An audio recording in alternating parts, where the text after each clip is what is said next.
J'avais pas de cheveux gris au début de l'histoire de Dashlane, donc oui, c'est vrai que c'est toujours, quand on raconte l'histoire a posteriori, ça a l'air toujours d'être un long fleuve tranquille. On a lancé l'application et ça a marché, ça a été assez dur.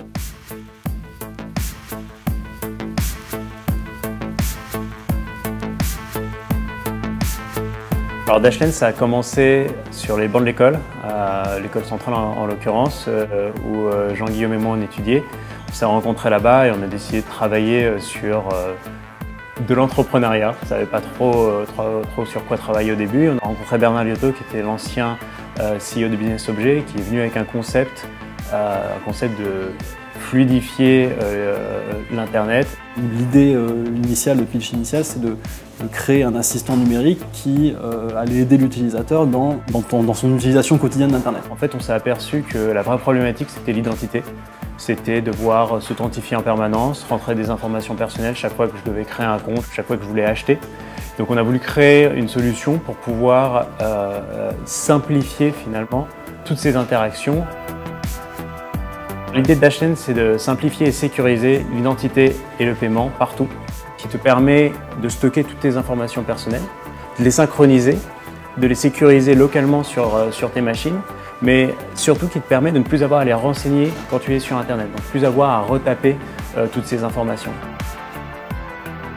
Et il y a beaucoup de gens qui ont essayé d'adresser ce problème. Microsoft a essayé avec Microsoft Passport à une époque, Google a essayé, enregistre des mots de passe sur Chrome, Apple aussi a essayé, mais finalement, nous on a une notion d'universalité qu'on est les seuls à avoir.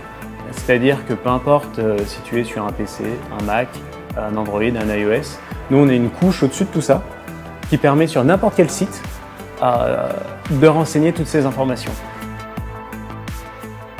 Alors aujourd'hui Dashlane, on est un peu plus de 3,5 millions d'utilisateurs et on est dans environ 50 pays. On a été utilisé sur des millions et des millions de sites. Et on a fait gagner un nombre incalculable d'heures à des utilisateurs, finalement, de ne plus avoir à retaper ces données. L'idée paraît simple maintenant quand on en parle, mais arriver à trouver ce qui était vraiment le point frustrant pour les utilisateurs était compliqué. Donc on a commencé par faire énormément d'études à la fois produits et techniques, de voir aussi ce qu'on était capable de faire. Et donc c'est au cours de à la fois la première année, puis à la fois on va dire les 12-18 mois suivants, que le concept s'est raffiné d'un assistant numérique vers un gestionnaire de mots de passe et d'identité. Et là, on est parti dans je dirais, dans 2-3 ans de R&D, vraiment pour peaufiner le produit, pour faire quelque chose qui était à la fois facile d'utilisation, mais très puissant en termes de technologie. On a fini de développer le produit et surtout on a commencé à le commercialiser. On a levé des fonds, on a levé une première fois des fonds en 2011 et une deuxième fois en 2013. On a levé environ 30 millions de dollars.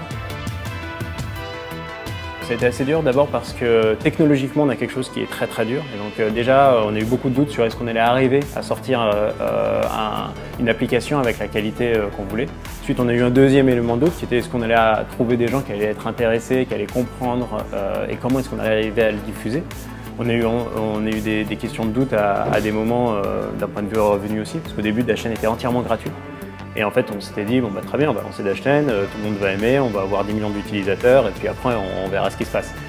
Dans la réalité, ça se passe pas toujours comme ça et on est arrivé à un moment où on s'est posé la question de se dire, ok, là on a encore de l'argent pour un an, qu'est-ce qu'on fait? Est-ce qu'on attend de plus avoir d'argent pour prendre une solution? Est-ce qu'on fait quelque chose? Et on a lancé en fait notre offre premium et ça a eu un impact très positif parce que à la fois ça nous a fait une rentrée d'argent, mais également ça a créé une confiance supplémentaire auprès des utilisateurs. En tant qu'entrepreneur, il y a aussi des moments où vous êtes un peu découragé et c'est très réconfortant de se dire que de temps en temps, finalement, les gens avec qui vous travaillez, qui ne sont pas à la base du projet, sont là en train de vous dire non, il faut y aller, on va y arriver et travailler avec vous, ça leur donne des coups de motivation énormes. Ça, je pense que c'est super important, c'est quelque chose qu'on retrouve énormément dans l'univers des startups.